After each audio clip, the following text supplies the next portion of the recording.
What's up? I have huge news for you guys, but first, do me a favor and subscribe to this channel and hit the like button for me.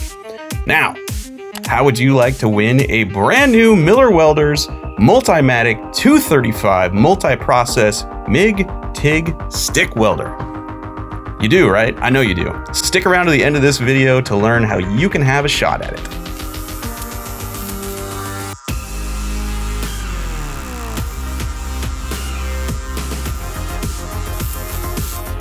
This time on Finnegan's Garage, I'm about to take a 4-inch grinder to the bottom of Game Over in search of more speed. What'd you think? Was it good? I think my dad's about to cut the boat. Something like that. We're about to go where no man has gone before on this boat, and that's underneath it to grind off a healthy portion of the boat hull. What we're trying to achieve here is get the proper contour under the bottom of the boat, so with that, it's running across the water. That water turns and goes up into the jet drive, which it's not doing. The truth about this boat is it's a rocket for about 3 seconds, and then after that, it just doesn't accelerate as quick as I'd like it to. And I believe it's all because we don't have the proper water flow going up into this jet pump so that this jet pump can create thrust and propel the boat forward. I've taken a template off of another boat that has a good functioning keel that accelerates really well. And when I hold this template up to the bottom of Game Over, this is a much milder turn into the jet drive. Game Over's is much sharper. So you're asking the water to make this radical turn to go up in there, and it just won't do it very well over 100 miles an hour. So I'm going to grind onto the bottom of this boat until this fits up on there, and then we're going to put the boat back in the water, change nothing else about it, and I predict we will go faster than our 115 mile an hour personal best thus far. I don't want the fiberglass itchies, so I've got rubber gloves on, a rain jacket. I don't want to inhale fiberglass, so I'm going to wear a respirator. And essentially where we're working is about 8 inches in front of the jet drive intake. This is called the loader pad. This is where the loader mounts. That loader's job is just to direct the water to the top side of the impeller. But the keel's job is to direct the water into the jet drive. And right now, this angle is so extreme that I believe the water isn't making the turn, or at least not enough of it. And this is what we're looking for. This will not go up on the bottom of the boat yet because we've got to take off probably a 1/2 inch thick section of material right there until this thing will go all the way up against there. And the end result will be this won't be hanging down as far as it does below the boat, and it'll be a gentler turn into the intake. And to do this, I've got a 4-inch angle grinder here from Milwaukee. It's lithium ion powered. We've got a flap disc on here, and that will take the bulk of the material off here, and then later on we'll switch to some other tools to finish it. But for the purpose of our test, we're looking to take a lot of material off here. So I'm going to end up going through the epoxy that is sealing the jet drive intake to the boat, and then I'm going to end up going through the fiberglass layers that make up the keel of the boat. I'm not worried about that because this keel is very thick, it's very strong. It's probably about 1 inch thick. We're going to take about a 1/2 inch off in the worst part right here, and then it's going to taper up to here. We won't take out as much, but right here, this area is going to get much flatter. So I think the first thing I'm going to do is just cut a groove in here that I keep laying the template into until the template fits. And once the template fits, I'll feather it out from here to here.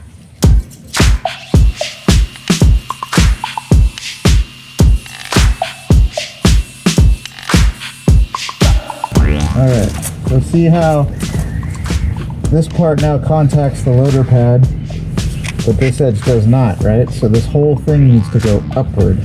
So we need to keep taking out material right in here. Why does it look like we need to add a bunch of material there? Once you take that center part down, it'll both ends will get lower. Yeah, so that's what it is. If I hold this here, all of this material needs to come out now. Yeah, you gotta take a lot out. Yeah, right in here.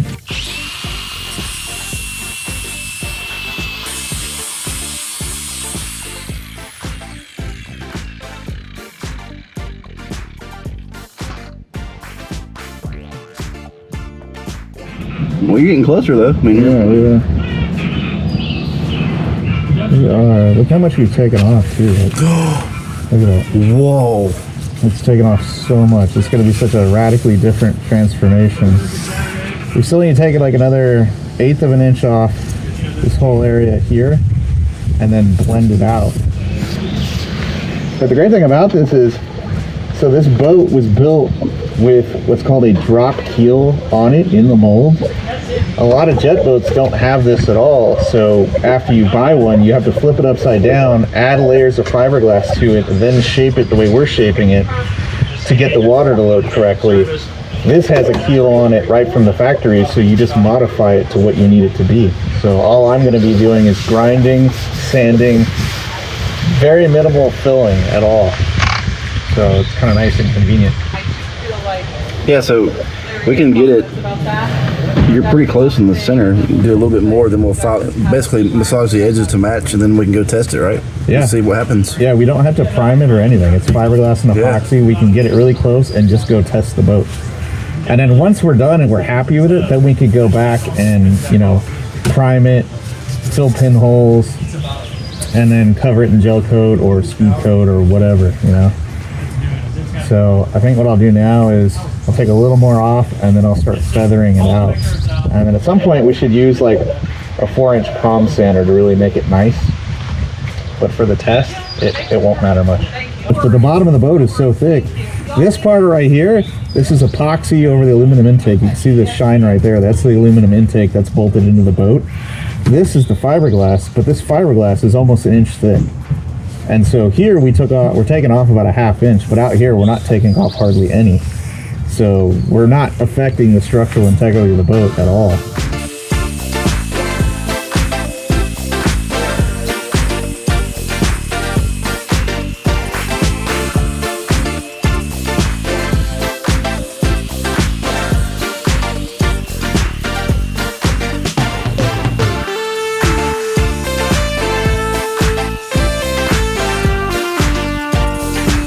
You can probably see a lot better if we had the safety glasses on. What am I wearing? Sunglasses. Oh, for real? Oh. They're right behind your head. Visibility wasn't a problem, but they're definitely not keeping the crap out of my eyes. Let's see. Oh, yeah, that's better. Hey, look, there's a dog.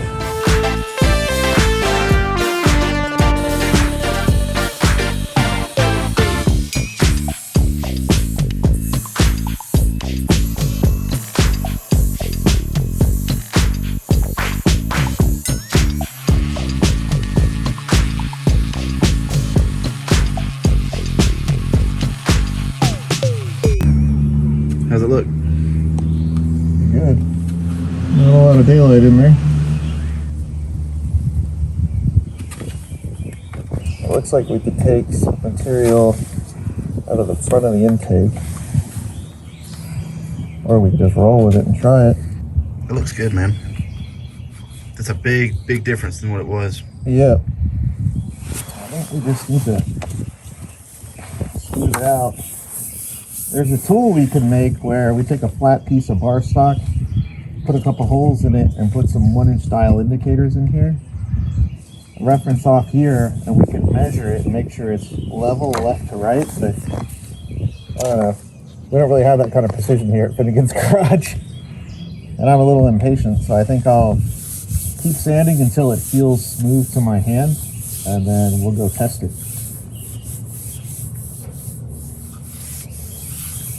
This is gonna work. Well, it's definitely going to help for sure. Yeah, now the water doesn't have to make this crazy bend going in there anymore. I like it. So what I'm doing right now is checking the valve lash and also the valve springs. This tool from, I think it's called Logan Smith Machine, LSM, measures valve spring seat pressure, and that's the amount of force it takes to compress the valve spring and move the valve off the valve seat. And this is a good thing you can do pretty easily to check whether you've got a broken spring or not, or whether you've got some that are going away. What I'm looking for is sameness. If they're all basically the same, I know I don't have a broken one. So I just measured 450 pounds of pressure, and that's what it took to move the valve off the seat. So I want to look for about that same number on all the rest of them.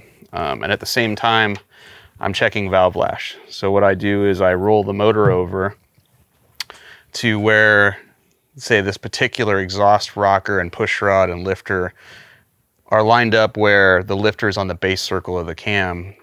It's a solid roller camshaft. There should be a gap in there, and the gap is lash. Lash is there to make sure that the valve can close all the way. And so you slide a feeler gauge in there, and these are set up in thousandths of an inch, because I'm not real familiar with the metric system other than that 10mm socket that I seem to lose like everyone else. So this particular one required 12 thousandths of an inch in terms of a feeler gauge to measure the lash. So that means I have 12 thousandths of an inch lash. So I'm writing them all down. And if you look here, there's cylinder number 1, 13 thousandths on the intake, 12 thousandths on the exhaust. We've now moved to cylinder number 3. I just measured the exhaust. It's at 12 thousandths of an inch.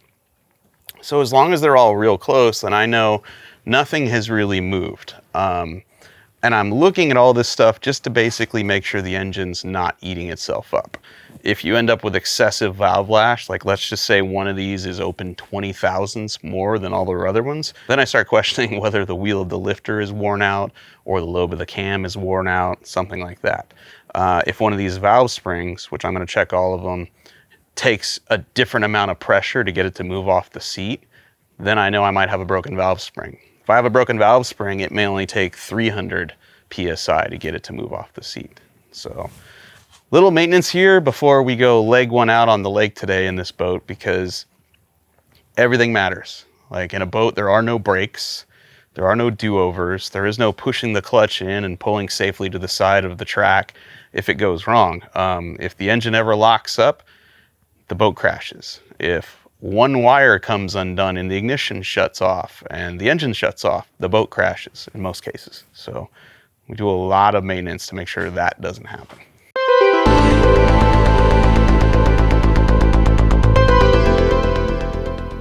Bo looks so excited. I'm excited.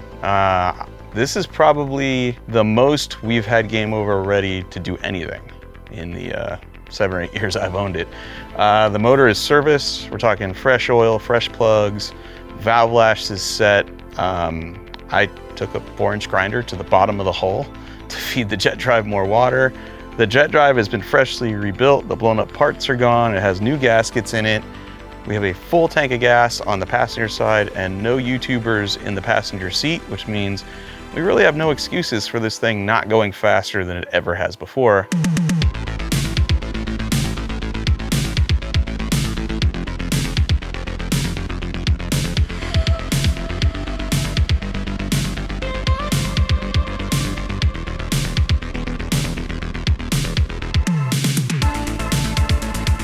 My name is MikenFinnegan, and I'm about to strap a helmet on my head, jump into a fiberglass boat that weighs about 1,700 pounds and has over 1,700 horsepower, and see how fast I can go across my local lake.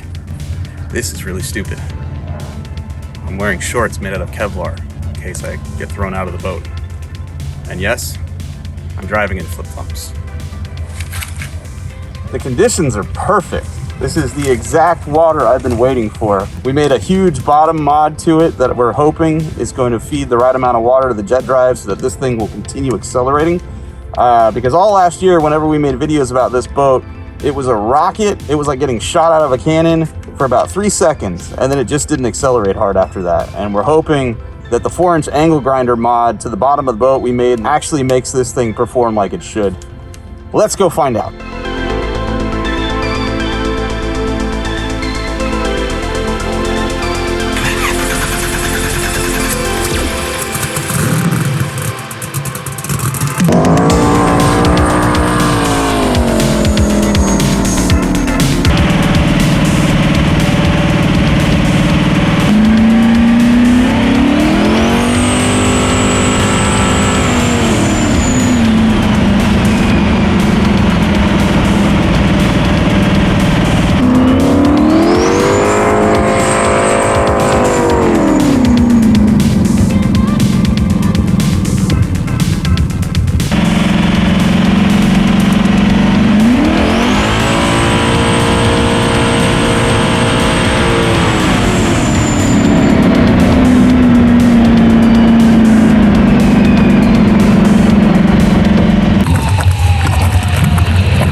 I can tell. It never scared me before. Now I'm like, oh, I need to let off. It's going really fast.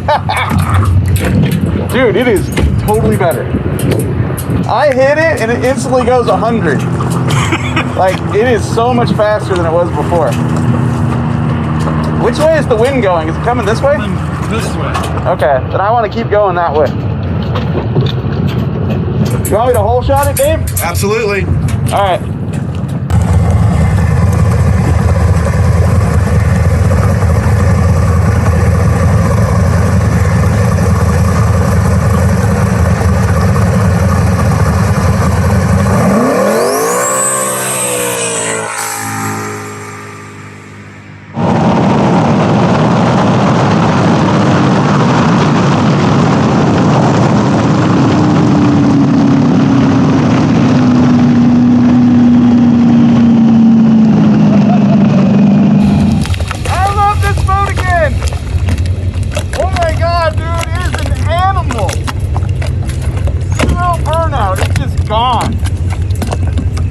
So the mods actually worked? Oh, dude, the 4-inch disc grinder to the bottom of the boat, that's the move. I'm not saying you should do that. I'm saying that fixed this boat. I was ready to pull the drain plug on this boat. Now I'm in love with it again. When I lifted, it was going a $1.22. Really? Like, I lifted, looked down, and saw a $1.22. I was like, okay. I don't know what it went. We'd have to go back and look at the camera, but I think that was probably legit 130. Dude, it's a damn rocket. It looks great. It looks, I mean, very controlled, flat. I mean, it looks good. Yeah, like, it's just going. It's not hopping. I'm not steering it. Like, I don't need my Kevlar shorts at the moment. Like, dude, this thing's great. Aren't you glad you didn't sell it? I'm glad I didn't sell it. I gotta be honest. There was a period of time where I was like, this is stupid. Let's put the motor in something else because it's just not working, you know? And who knew? You just take a disc sander to the bottom of your boat and all of a sudden she's a runner. That was eye-opening. That was totally eye-opening. Like, now I actually want to drive the boat. Shout out to Kevin Smith from KSR for helping me get this thing to start properly. Watch this.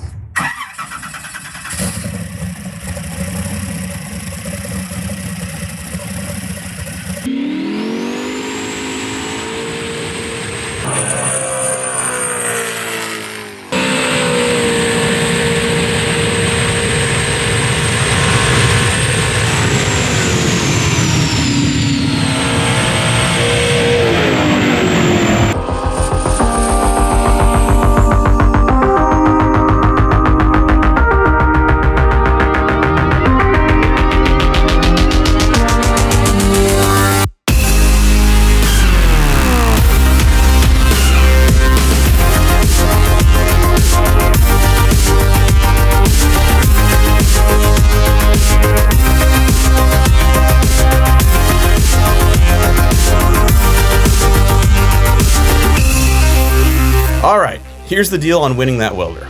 I'm going to have a fabrication contest right here in Finnegan's garage with 3 of my friends. And because I rarely throw anything away, and I've been here 6 years working in this garage, this means I've amassed a ton of leftover scrap. So my friends are going to get together and have a build-off using nothing but stuff lying around in my garage, and the winner will get a brand new Miller Welders Multimatic 235 multi-process MIG-TIG stick welder. Here's the best part. My friends are not competing for themselves. They're trying to win on your behalf. That's right. 3 of you guys are going to be the beneficiaries of their hard work, and here's how it's going to go. Leave a comment below in this video. For the next 24 hours, I'm going to read through the comments on this video alone and choose my 3 favorites to be a part of the contest. Each of these 3 people will be partnered with one of my friends here in the garage. If they win, you win. It's just that simple. Be sure to update your email address on your YouTube account. That is key, so that if I choose your comment, I have a way of letting you know you're in and you're a part of this deal. Thanks for playing and supporting the companies who support this channel, like Miller Welders. See you soon.